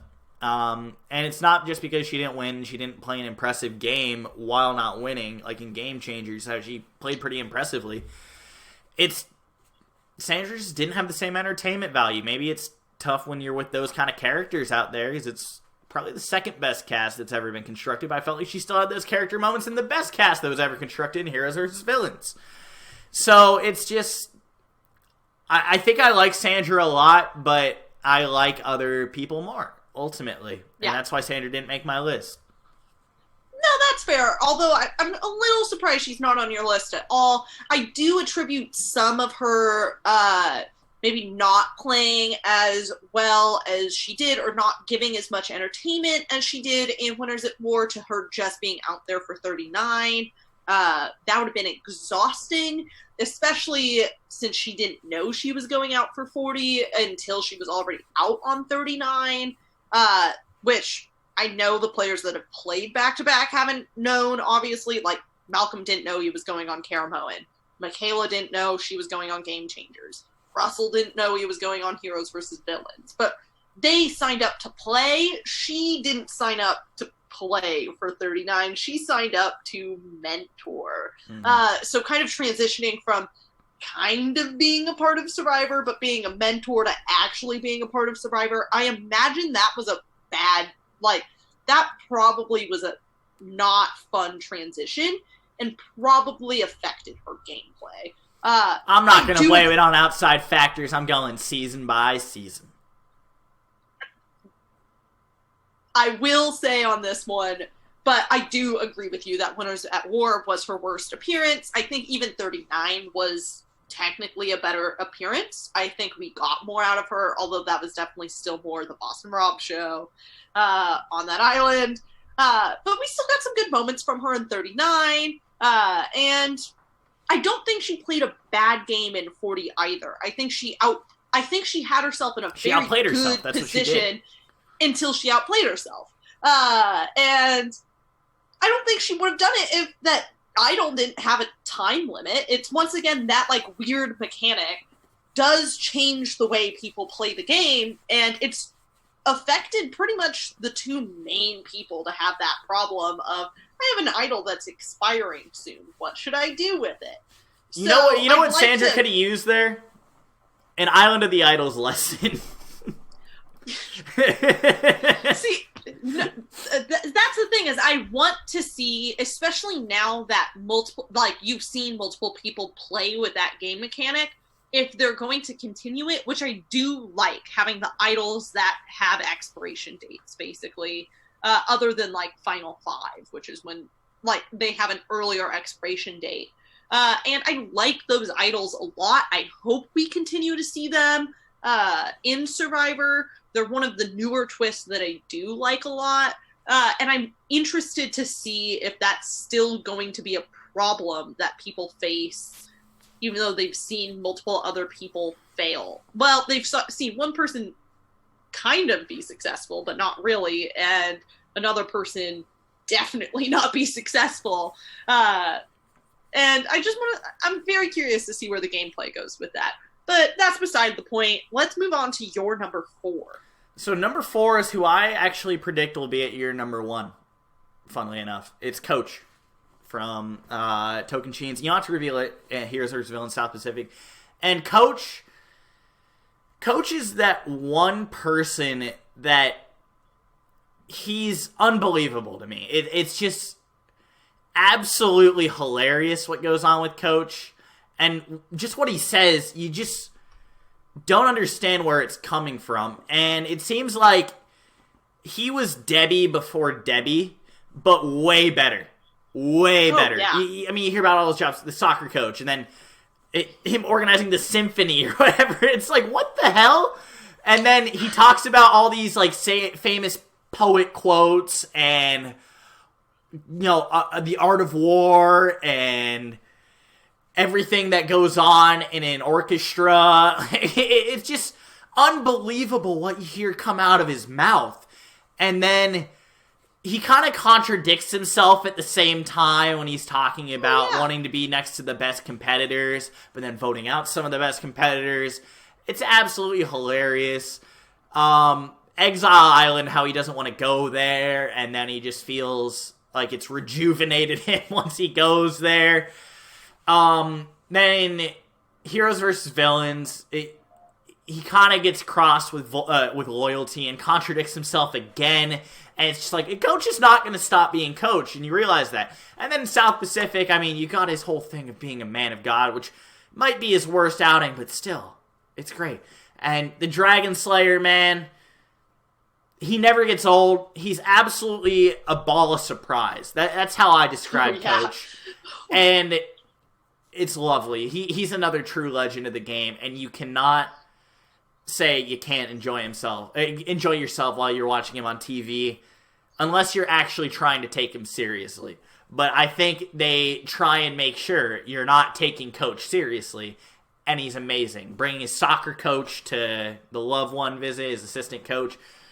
Awesome. All around, Coach is a great time on TV. I obviously agree with you. You know my love for Coach. You know he's on my list, and I haven't gotten to him yet. I have a lot to say about Coach, and I have it like almost planned in like a monologue. So I'm gonna leave it be. Yeah, you can refrain yourself a little little bit then. I've got everything I have to say about Coach ready to go. So if you have anything you'd like to add, go for it now. I pretty much said everything I need to, but yeah, it's just the element of being a ball of surprise. We don't see that much on Survivor. I'd say Debbie is his best comparison, and Debbie just came off as annoying, except for in Calron, when she kept on talking about her jobs. That was just great, and then you just see the job titles switching up all the time, and you're just kind of lost. I mean, I tried to take notes of all of Debbie's jobs, but you could try and take notes of everything Coach is absolutely enthralled by, and it would take a long time. He's a dedicated man to several different things, and it's just madness. I gotta love Coach. Yeah, Coach is fantastic. I'll move on to my number 4 now. Mm-hmm. My number 4 is Parvati Shallow. Parvati is obviously fantastic. She's really good at this game.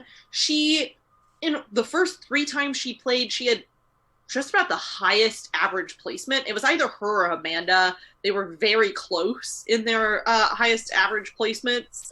Because what did she get in? It's actually Roger from Australia in terms of days played. I'm not saying. I'm talking about gotcha. placement in the Yeah, cast. just keep going. I just had to interject it was like something dumb. placement in the cast. No, but she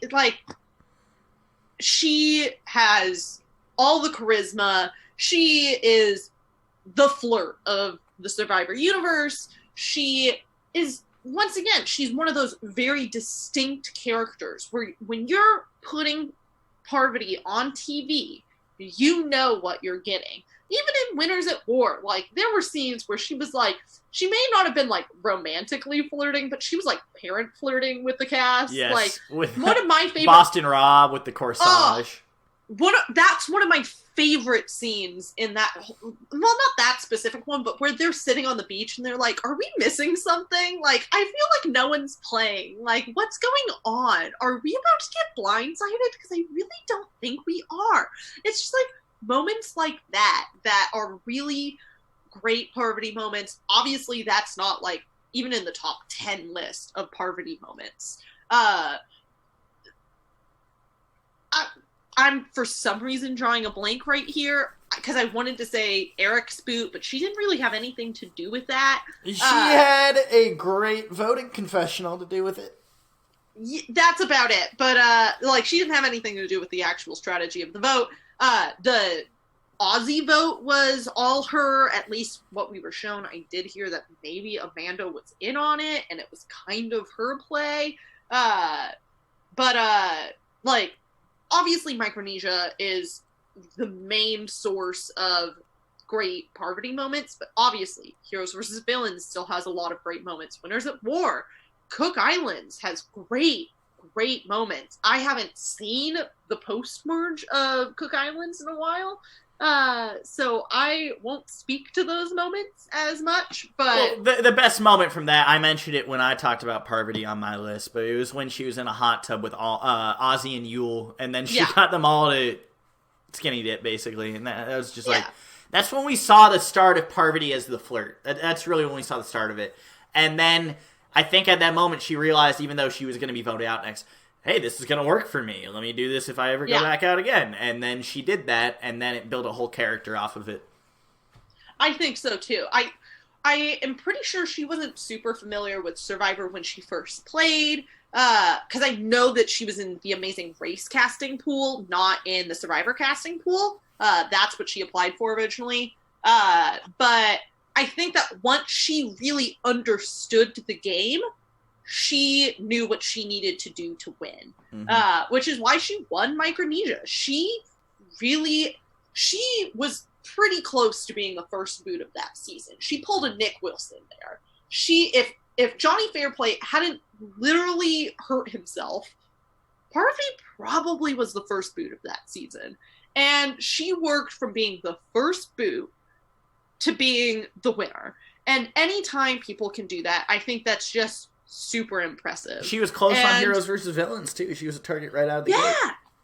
Yeah, it's crazy. She's always a target, and she always works her way through. She's one of only a few people to sit in the end twice. And a lot of people feel like she should have won Heroes vs. Villains. Even a lot of the jury of Heroes vs. Villains thinks after the fact that she should have won. So it was a very split decision between who was going to be our Queen of Survivor. Many would argue it's still really Parvati and not Sandra. And that's why she goes above Sandra in my list. True queen right there. Yes. That's for sure. So we're going to move on because I think we've both said basically all we need to about Parvati. And we're a little pressed for time. So my number 3, I'm going to make you mad. I definitely know I'm going to make you mad with my number 3 because you want him to be my number 1. However, he is not. I'm sorry, I don't talk Lama. I'm supposed to talk Lama to you. It's Tony Vlachos. So, anyway, I installed a soundboard, and I am going to do some things with that in the future. However, Tony is absolutely great. He is so good at the game and so fun when he plays the game with just how he does it, and his character does come out as he plays the game, but there's other stuff on top of that. I mean, him doing the llama thing, I would play it again, but I just played it. And I mean, the Spy Shacks, even though the original Spy Shack obviously didn't do the best in Cagayan until the post-merge, still an awesome idea that takes him outside of the game. Then you got the evolution of that, which talks about, you know, progression, character development. Going to Spy Bunker, going to Spy Nest, it's great. Every time he finds an idol in an advantage, I love the way he's just reacting. He's like a cartoon character. This is how I've always reacted, how I've always felt about Tony. The way he runs through the jungle, the way he's like kissing idols and stuff, like, I will never leave you. And then he's not afraid to get a little feisty with cast members too. I love the way he's interacted with people like Cass in the past, the way he's interacted with people like Sandra in Game Changers. And then Winners at War, I actually might believe is the best iteration of Tony. And Tony's my favorite Survivor player, not my favorite Survivor character. I want to make that clear. And when you see the ladder, the shark, everything that Tony does, when you see more of how he gets emotional with the game, when he's crying with Sarah at the end, they're just Cops for Us in general. Tony's awesome. The episode where he's getting these fire tokens and getting the extortion advantage, you just see the greatness of Tony. When he's racing on the beach, he's so much fun whenever he's on your screen. And he's someone you want to root for every time, even though he's kind of a villain. He's the villain you root for. That's Tony on Survivor. He's the cartoon character and the villain you root for. And I love him. I agree with you. Obviously, Tony is amazing. I'm not going to say too much about Tony since he is still on my list. But I will say that on paper, Tony should not have won Cagayan. It's amazing that he, not necessarily obviously next to Wu, I understand, but most other players who would have played Tony's game could not have won with the game that he brought to the end of Cagayan. He made so many people angry. And he has so much charm, though. That's the thing. Yeah, and that's the crazy thing about Tony, is he plays such an aggressive game that's in your face. He'll get loud, he'll argue with you, he'll fight you, he will actively backstab you and make you not see it for a second. Well, he was more passive in Winners at War, let's make that clear. He was more passive, but he still played a aggressive game. Post-merge. It wasn't aggressive in a... I agree, but I also think that there wasn't a ton of room for him to play pre-merge, and he knew he couldn't play an aggressive game pre-merge. But I think that, it's... The way I talk to my friends about Tony all the time, he's the one Survivor player I actively discuss with non-Survivor people, which is most of the people in my life. Because on paper, there's no reason that man should have won any season of Survivor. He's loud, aggressive, he's a cop, he doesn't seem, at least in Cagayan, he doesn't seem to have that many personal skills. He definitely does, we know that now, but he's obnoxious, he's kind of cocky, and he's talking llama to someone, and... and still wins. It's insane. But I'll get more on Tony when I get to him. But I don't think number three's. I don't think number three's too crazy for him. I get it. Mm-hmm. I'm very curious about your number 1 and 2 now. Obviously, I'm gonna have a lot of fun with the soundboard, and I apologize, but it is key for this podcast, so we're gonna make it happen. The problem is that I have control of it and Madison doesn't. It could be a problem. We'll see. We'll see. I won't overdo it. I promise. I have my older sister here to watch me, just in case anything happens. But yeah, go into your number 3 now. So you ranked this person a lot lower than I have, and I got very mad at you for how low you ranked this person. I have Sari Fields at number 3. Sari Fields deserves a spot in everyone's top 10. Sari Fields is Survivor's mom. Sari Fields has changed the game, and Sari Fields, she could be on our TV screens for 10 minutes, and she would still deliver perfection. She would deliver gold. She would be entertaining. Because even in Heroes vs. Villains, she was not there. And I still found her very entertaining for the amount of time she was there. I also haven't watched Heroes vs. Villains in a while, so I could just be wrong about that. But I remember her on that season, and I don't remember people like Tom Westman or... Really?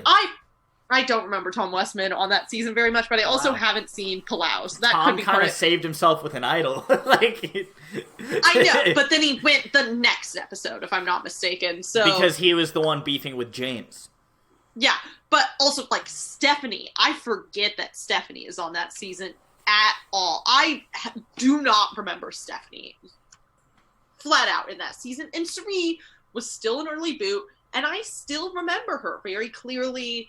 I still remember being entertained by her, and obviously in her other 3 appearances, she has delivered nothing but gold. Some underrated Suri moments. Her talking about just, like, Eric's love of Ozzy and just, like, how he has the eyes in his head and whatever. And then also her talking about, like, Ozzy and Amanda's relationship and how there's going to be, like, little Ozsters, like, running around and all that stuff. Like, just these great small moments. She tells the story in an interesting way. She, once again, on paper, should not have done well on Survivor, but she's proven that she's a really fantastic player, a fantastic character who's always going to deliver. And I just love Suri Fields. Mm-hmm. And Suri was just lower on mine because I didn't see her as much more than the mom in terms of character. In terms of gameplay, I see her as a whole lot more. Suri is a lot in terms of Survivor gameplay, the evolution of strategy, all that jazz. Suri, I think, is a bit better of a narrator than I gave her credit for now that we've talked about her more. However, I still stand by where I put Suri in terms of my favorite characters. I feel happy about where I put her, but yeah, I mean, you bring up some good points for sure. I definitely remember her talking about the Ozsters and Eric's eyes. Those were some good moments. I think Suri, like, your favorite Suri iteration is probably Micronesia, I'd say. And mine's probably Panama. I haven't seen Panama, so that's why Panama can't really be my favorite Suri iteration, because I haven't seen it. And hey, I might like Game Changer Suri more than I like Micronesia Suri. I disagree with that. I think that Micronesia... First of all, I disagree with your point that her character is exclusively the mom. I think it's not. Times than not. I think more times than not, it actually is not the mom. She's not taking care of people. I think in Panama more times than otherwise she plays the mom character. I think the only time in Micronesia that she really plays the mom is when she just looks at all of the, like, young people on the cast, and she just kind of, like, looks at them, like, almost with disgust, where she's like, I can't believe this is the way this is when she's talking about the Ozsters, that's a big mom moment. You can't deny that. It's all like that is, but most of Micronesia is her just either, like, kind of being disgusted by the, like, disgusted in, like, not a, like, ew, gross, like, I can't believe you're doing that, but, like, why are you doing that? Like, why are you behaving this way? Like, that type of disgusted. She was, like, very disgusted and confused by the Micronesia cast for pretty much the entire season. And she also was, like, manipulating all of them. And that's why I don't see her as much as a mother, because I do think that her character is very much characterized by her manipulating others. And I don't think, especially in early Survivor, that a mother that you could be described as the mom of the season and be so manipulative. In early Survivor, I think that was the case. I don't see her main character trait as mom. That's not the first thing I think of as Survivor, of Suri, but I think that she is Survivor's mom. That's just where you and I differ, essentially. Yeah. That's what it comes down to. But let's move on to your number 2. All right. My number 2, I'm going to be mad because I don't think she's on your list. But it's Courtney Yates from Survivor China and Survivor Heroes vs. Villains. And when I think Courtney, I don't think anything like, oh, she got a major edit. She never did. She's quality over quantity. Every confessional she has is incredible. Especially in Survivor China. I mean, every confessional she has about people like John Robert. Courtney, I think, is the best confessional giver in Survivor history. And that's my personal feelings. I don't know if she could narrate a season, which is her big flaw in terms of why she doesn't get as many confessionals. But she has the best confessionals in comparison to anyone else in terms of how many confessionals she has in total.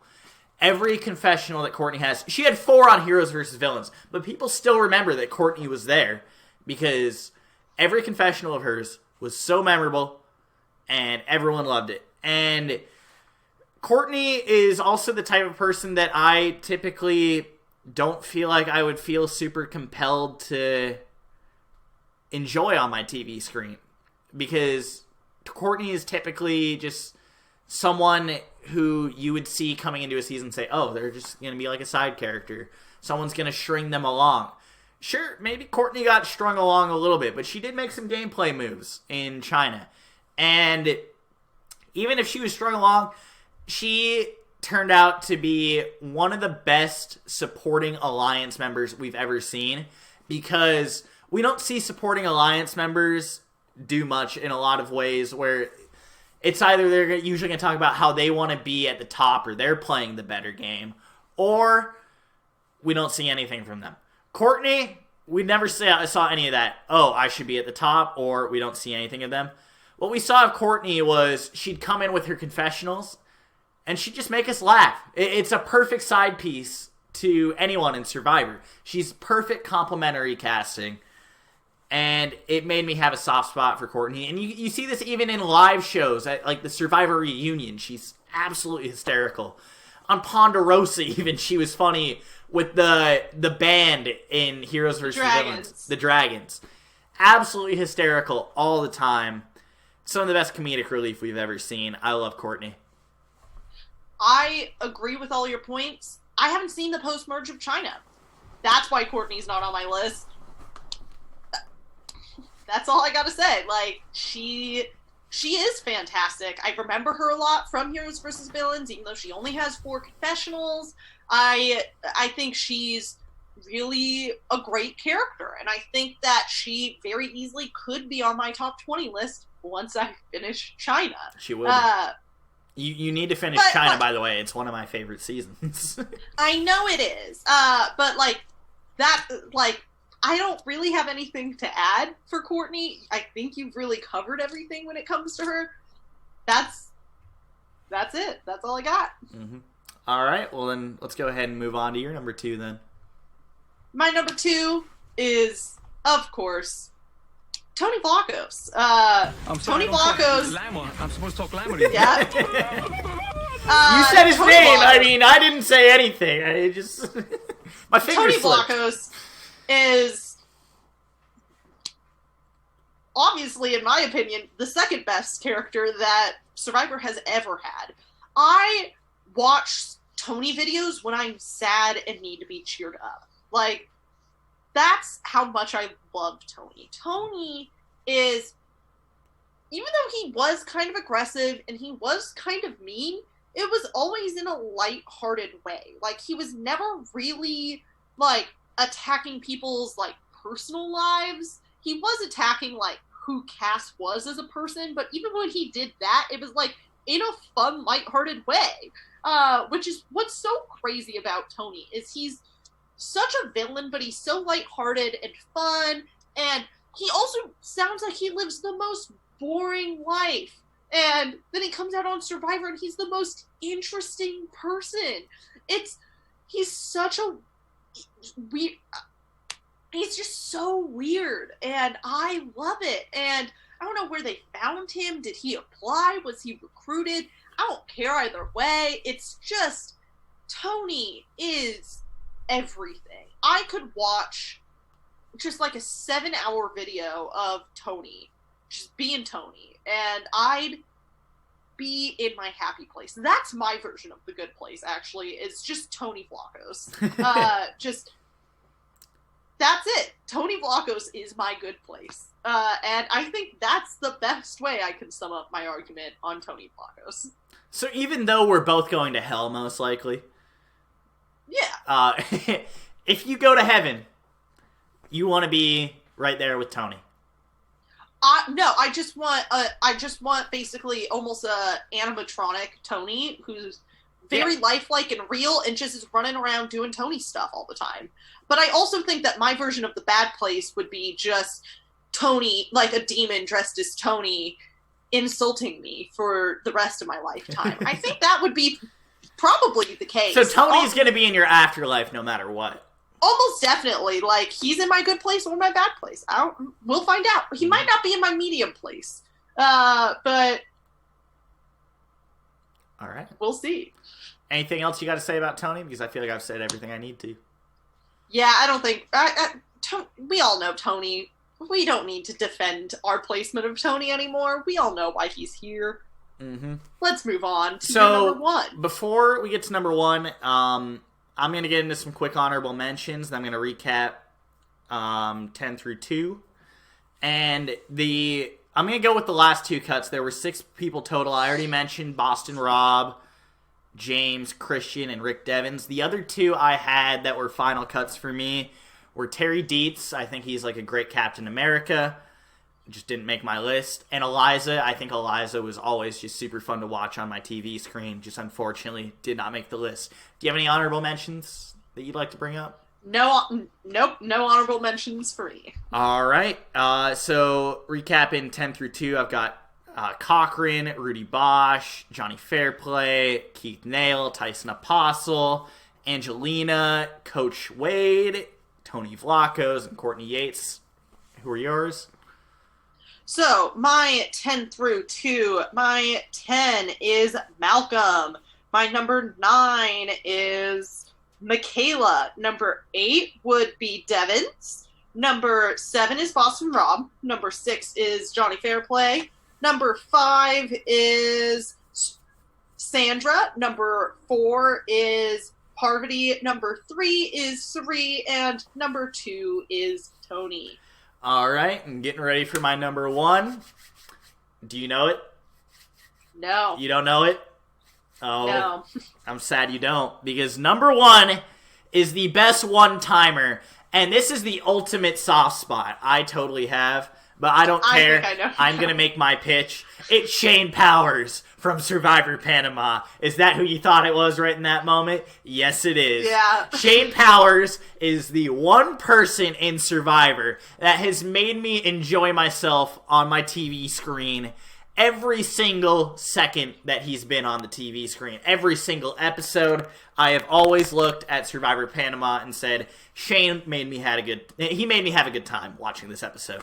Shane is amazing. He is a chain smoker who is getting off of cigarettes as he's on the island, and he absolutely can't take it. He is not in his element, and it just leads to a bunch of crazy stuff. He starts up on the old person tribe. He's like, I don't fit in with these fucking old guys. I don't like this stuff.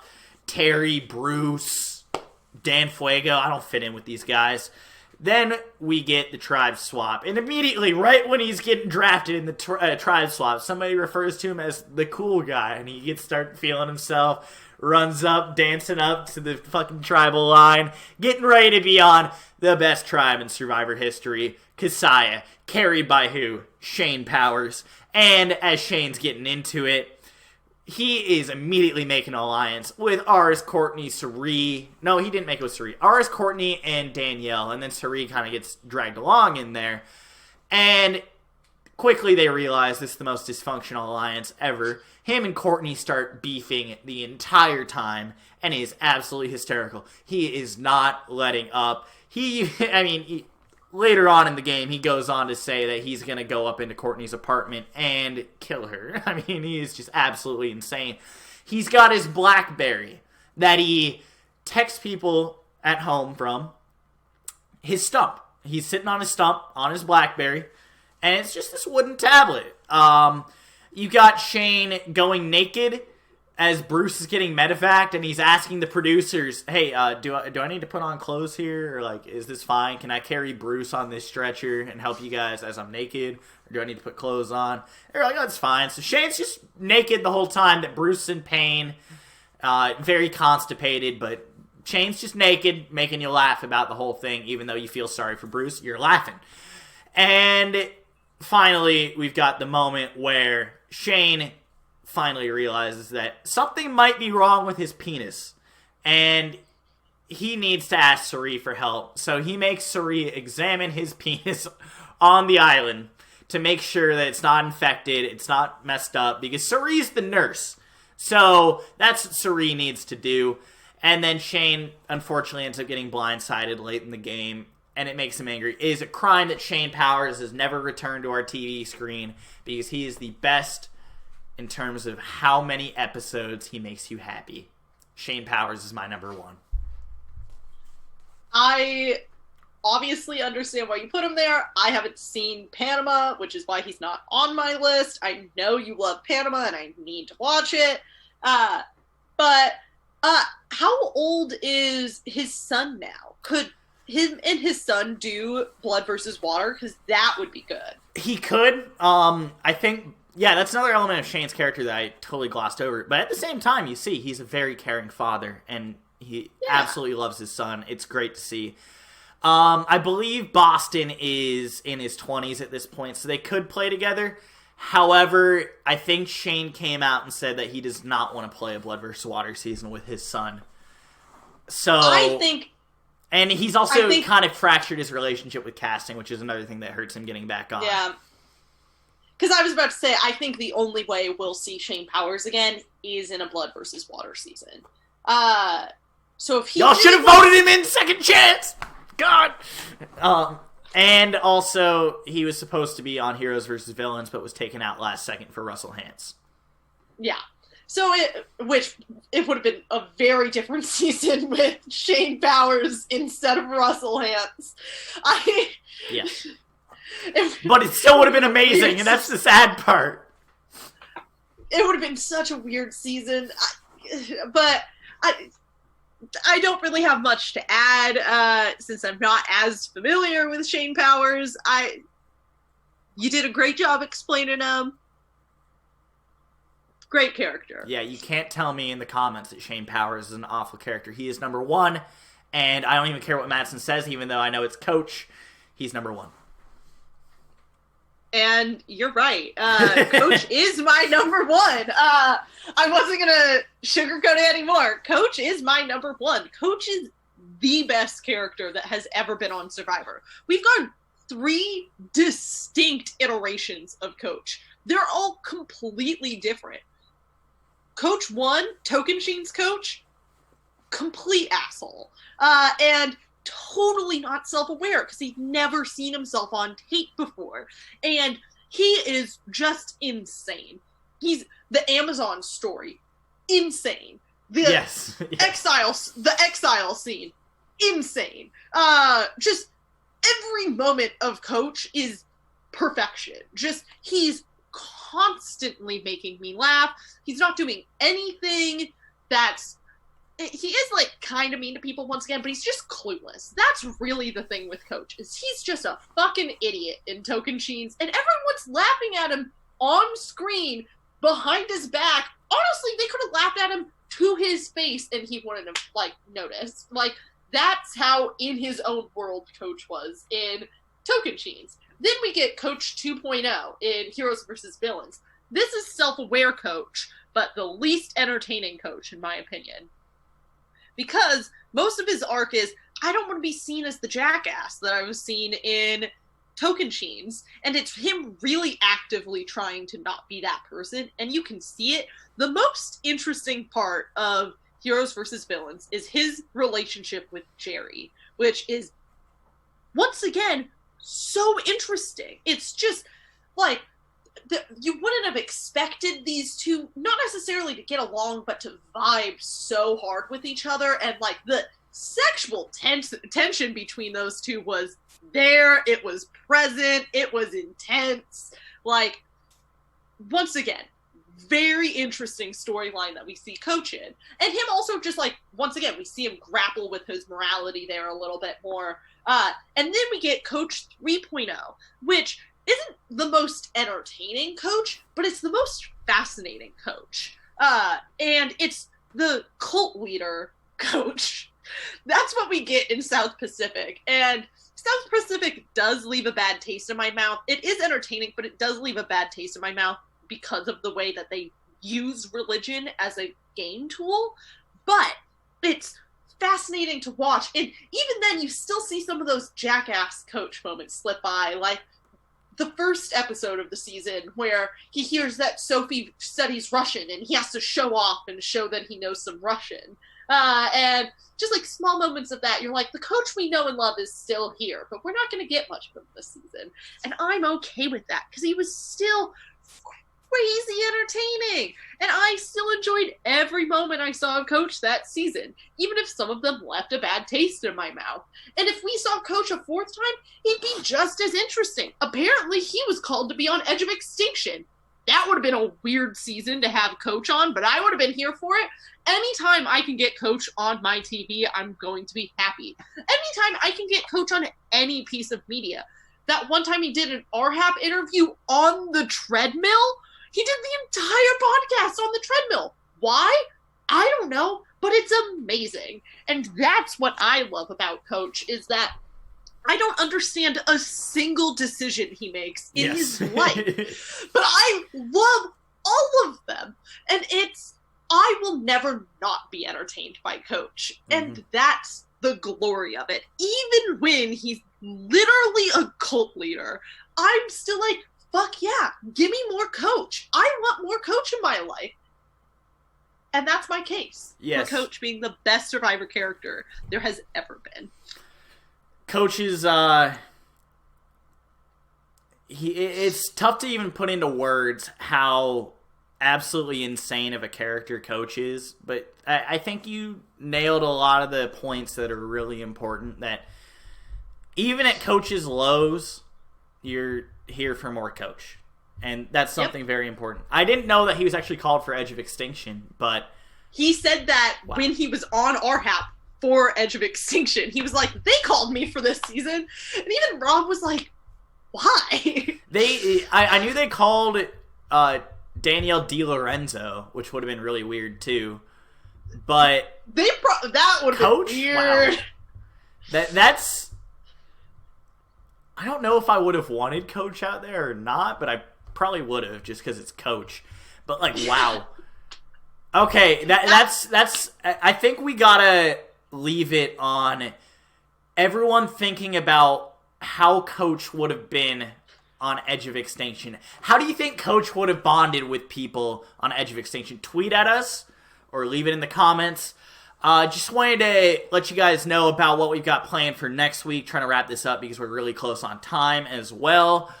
So next week we're going to be taking a little bit of a break from celebrating 20 years of Survivor, but we are going to get back into that hopefully the week after. We've just got some podcast ideas that we are really itching to do. So to let you guys know what's happening for the Tuesday show, we are going to be going over the best seasons, in our opinion, for beginners to watch. So we're going to try and discuss it without spoilers, how this season is good for beginners and why you should watch it if you're a beginner or Survivor, or if you're an experienced person, this is what you tell your friends to watch, and then they'll get latched on. And then our Thursday show, we are going to be going to the courtroom, and we are going to get into some furious debates, and we are going to be taking some of Survivor's characters, and we're going to be discussing hero or villain. We're both going to be taking a side, and we're both going to be passionate about it and try and make sure we get our point across. So just keep in mind, follow us on Spotify, subscribe on Apple Podcasts, subscribe on the YouTube, follow us on Twitter at @GetSnuffed_, and let us know what you want to see. And any words from you, Madison? Tweet at us some of your fan fiction about Rick Devens and Coach on a season together. And if we get enough submissions, I'll do a podcast, even just by myself, where I rank them and also fledge them out and make them a little bit more realistic. Thank you very much. All right. We'll see you guys later.